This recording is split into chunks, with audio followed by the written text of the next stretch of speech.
मरहबा collection mall, readymade कपड़ों का भरपूर खजाना। Jeans pant, T shirt, cargo pant, night pant, बच्चे और बच्चियों के लिए अच्छे खूबसूरत और उम्दा ड्रेस। पता याद रखें, जमुर हाई स्कूल मेन रोड, जैतून हजीन मस्जिद के पास, मालदा चौक, मालेगांव। मालेगांव शहर में जो उष्णता बढ़ने की वजह से आग लगने की घटना भी बड़े पैमाने पे हो रही है।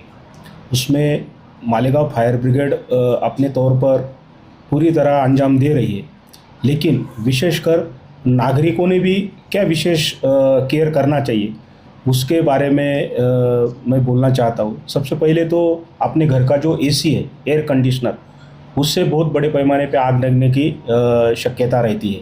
रात भर एसी शुरू रहता है और उसमें हीटिंग बढ़ के और उससे आग लगने की शक्यता बड़े पैमाने पे रहती है। इसीलिए उसका यानी हर वक्त जो धुपकारा लगता है उसके वक्त आपने उसको सर्विसिंग वगैरह करना चाहिए।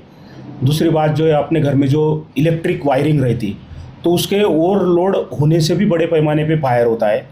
उसके लिए जो अपना जो सॉकेट है वो सॉकेट अलग अलग होना चाहिए। उसके बाद में अपने घर की जो इलेक्ट्रिक वायरिंग्स है वो ISI दर्जा की होना चाहिए, उसकी भी तपासनी आप लोगों ने करना चाहिए। उसके बाद में हमारे देखने में अभी आया है कि मालेगांव शहर और आतराप में जितना जो यानी घास और पाला पाचोड़ा जो है, मराठी में कोरडे गवत बोलते, तो उससे आग लगने की बहुत बड़ी पैमाने पे घटना हो रही, क्योंकि वो सूखा रहता है और गर्मी और धूप इतने बड़े पैमाने पे तो तुरंत आग लगने की घटना उससे होती है।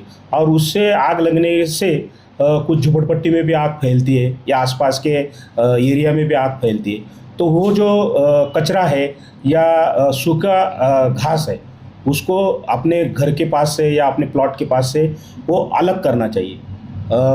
और मैं मालेगांव शहर की नागरिकों से अपील करता हूँ कि मालेगांव शहर के जो फायर ब्रिगेड जो फ़ोन नंबर्स है, जैसे सेंट्रल फायर स्टेशन का जो नंबर्स है 02554 जो अपना कोड है और 234567 इसका नंबर है, सेंट्रल फायर स्टेशन पे ही फ़ोन आपने करना चाहिए। उसके बाद में हमारा जामिया फायर स्टेशन का जो नंबर है वो 02554 220904 ये नंबर है। हमारा सोईगांव का है फ़ोन। तो इन फायर स्टेशन में आपने अगर फ़ोन किया तो तुरंत 1 मिनट का हमारा रिस्पांस टाइम है। 1 मिनट में हमारी जो अग्निशमन की गाड़ियाँ है वो मौके वारदात पे पहुंचने की कोशिश करती है। हमारे स्टेशन से 1 मिनट में हमारी गाड़ी बाहर निकल जाती है। सर, इसमें प्लास्टिक जो बड़े पैमाने पे कचरे को आग लग रही है, उसका क्या है? जी सर, मालेगांव शहर में जो अवैध रूप से जो प्लास्टिक गोडाउन के कारखाने हैं उसमें भी काफ़ी बड़े पैमाने पे आग लगने की अभी घटना हो रही है। अभी चिखलोड़ फाटे के पास में गीगांव शिवार है, तो वहाँ पे कम से कम 4 या 5 प्लास्टिक गोडाउन को आग लगी थी। उसमें हमने संबंधित जो पुलिस स्टेशन है, तालुका पुलिस स्टेशन, वहाँ पे हमने लेटर भी दिए कि इन पे कार्रवाई करना चाहिए। आज सवेरे भी जो है तो अपना सवनगांव शिवार के पास में मालदा शिवार, वहाँ पे प्लास्टिक गोडाउन को आग लगी थी। वहाँ हमने 3-4 या 5 गाड़ी से हमने काम किए हैं। लगभग अगर वो आग हमने जल्द से जल्द नहीं बुझाते तो बाजू में ही लूम कारखाना था, वो लूम कारखाने में आग पहुँचती थी। तो तत्काल हमने वो मालक को भी ताकीद दिए है और उनके बारे में भी क्या कायदेशीर कार्रवाई करते आएंगी वो हम सोच रहे हैं। सर, इतनी दूर दूर तक अपनी गाड़ियाँ जाती, अपना डीजल भी खर्चा होता है इसके अंदर, तो क्या हम लोग उनसे पेमेंट लेते, पैसे लेते?